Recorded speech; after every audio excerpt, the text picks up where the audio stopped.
Salve pessoal, bem-vindos de volta aí, professor Vitor.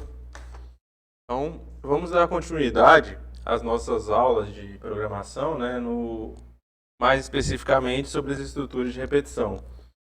Então, nesse vídeo nós vamos falar sobre uma nova estrutura, que é o laço while. Ele diferencia um pouquinho da estrutura for, que nós vimos nos vídeos anteriores, mas que também se enquadra aí para os casos enquanto que nós queremos repetir, né, um bloco de código. Tá? Bom, relembrando os nossos conceitos, aqui eu já tenho um arquivo pronto, né, para facilitar aí para vocês. Então, relembrando os conceitos, as estruturas de repetição elas são úteis quando você precisa repetir um bloco de código, né? Isso já não é mais segredo. Então, no caso do for, quando você utiliza o for, você tem ali um range, né? Então você repete uma determinada sequência de instruções dentro de um intervalo de repetições, né? Então você sabe exatamente quando se inicia a repetição e quando ela é encerrada, né? Então, normalmente você sabe quantas vezes você precisa repetir, tá? Então, eu coloquei aqui, ó, de forma resumida, né, os laços eles podem ser usados quando se conhece, né, de antemão a quantidade de repetições. Nesse caso, eu utilizo o for. Mas em caso que você não conhece essa quantidade, você precisa utilizar uma outra estrutura que é chamada de while, tá? Para o português, o enquanto, tá? A palavra é bem intuitiva, né? Então você vai repetir enquanto uma condição estiver sendo satisfeita, tá? A partir do momento que ela não é mais satisfeita, você para de repetir, tá bom? Então aqui, ó, falando especificamente do laço while, né, ele realiza um teste lógico, tá? Por quê? Justamente por conta dessa condicional, né, dessa conotação de enquanto, tá?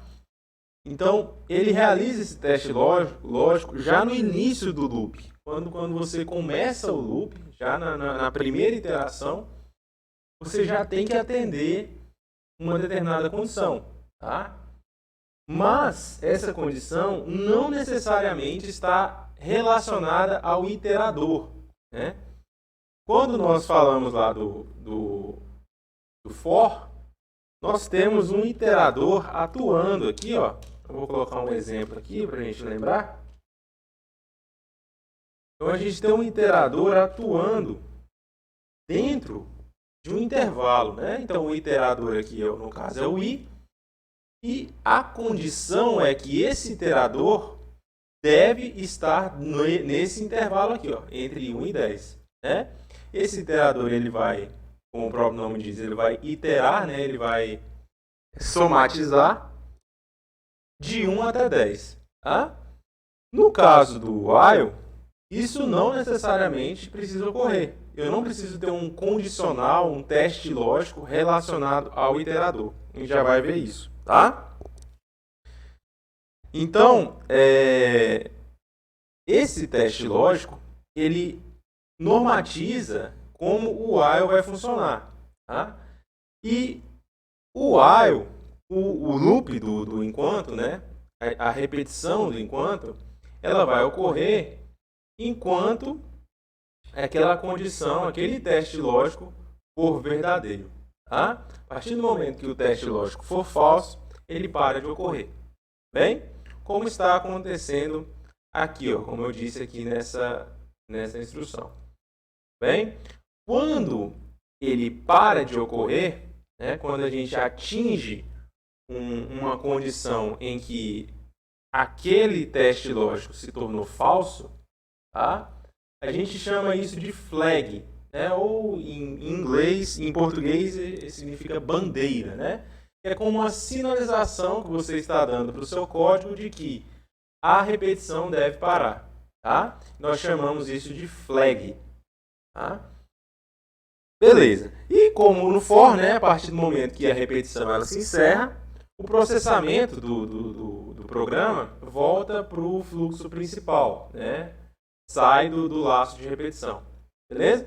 A representação lógica do while é essa aqui, tá? Então, aqui no bom português, né? Então, enquanto uma condição, né? Enquanto a condição for satisfeita, passa.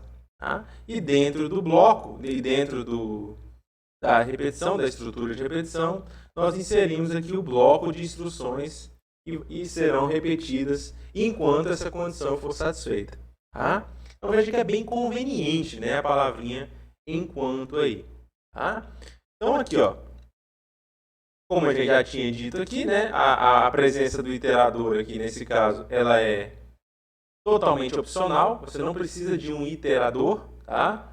Basta que você verifique essa condição, tá? Que essa condição ela seja uma condição lógica, né? Você não gere um loop infinito aqui que ele nunca vai sair da condicional. Beleza? Tranquilo. Então o fluxograma do while é mais ou menos esse aqui, ó, né? Então você vem ali com a execução do seu código, as instruções que estão antes do laço, né? Que não estão dentro do laço. Você chega no laço, eu já tenho uma condicional aqui, eu tenho uma condição, tá? Se essa condição for verdadeira, eu realizo o bloco de instruções que está dentro do while e volto a verificar a condição, né? Enquanto ela for verdadeira, eu vou repetir o bloco de instruções, e assim vai. A partir do momento que essa condição vira falsa, aí eu saio do bloco da estrutura de repetição, tá? Bem tranquilo aqui. Tranquilo? Beleza. Então vamos para o exemplo, né? Um exemplo prático aí, tá? Então eu já tenho aqui um exemplo pronto, né? Então nós temos aqui, ó, o exemplo 1 diz o seguinte, ó: crie um programa que imprima 10 vezes na tela a frase Hello World. Então, se nós fizermos isso utilizando for, eu até deixei a descrição aqui embaixo, a gente faria assim, ó: for, né, e em range de 1 até 10, né, e colocaria aqui embaixo o seguinte, ó: print aquela frasezinha que está ali em cima, Hello World, né? Olá, mundo. Muito bem. Você faria isso aqui. Então, para essa situação aqui, ó, o for é ideal. Por quê? Porque você sabe quantas vezes você precisa repetir. E no caso é 10. Né? Então, o for, veja que ele é muito mais enxuto para esse tipo de situação, porque ele só utiliza 2 linhas, né? Então, você utilizou o for ali e tal, você utilizou o iterador, né, dentro do intervalo que você precisa e deu, né? Nesse caso aqui não é nem de 1 a 10, né? É de 0 a 10, tá? Porque vai de 0 a 9 que o 10 não conta. Mesmo? Pois é. Beleza. Então, o for é ideal para esse tipo de situação, tá? Mas eu também posso executar esse mesmo problema, né? Resolver esse mesmo problema utilizando o while, tá? Então, essa estrutura aqui, ó, é a estrutura do while, tá? Então, ó, eu tenho aqui, ó, eu criei uma variável que eu chamei de x, tá? E diz que ela vai iniciar em 0, tá? E aí eu digo o seguinte, ó, enquanto o x for menor que 10, eu vou imprimir a frase Hello World, né? Só que o while, ele não itera automaticamente como o for faz. Como o for, ele utiliza um range, né? E a função range, ela vai fazer com que o for itere automaticamente, ela vai criar uma lista de valores entre 0 e 9, né? Com 0 até 9, e o i vai percorrer essa lista. No while, não. O while, eu preciso de um inicializador aqui antes, né, para essa situação aqui, tá, pessoal? A gente já vai ver situações que não tem necessidade, tá? Para essa mesma situação, eu preciso de um inicializador antes do loop E aí, chegando no loop, eu faço, ó, enquanto o x for menor que 10, eu imprimo. E depois eu incremento o x, né? X recebe ele mesmo mais 1, tá? Então, na primeira vez que isso aqui acontecer, o x vai ser 0. 0 é menor do que 10? É. Então, repete, né? Imprime. E x passa a ser ele mesmo mais 1. Então, 0 mais 1, 1. Volta para cá. Testa novamente. Ó. Testa novamente. 1 é menor do que 10? Continua sendo. Então, imprime, aumenta mais 1. 2 é menor do que 10? Imprime, aumenta mais 1.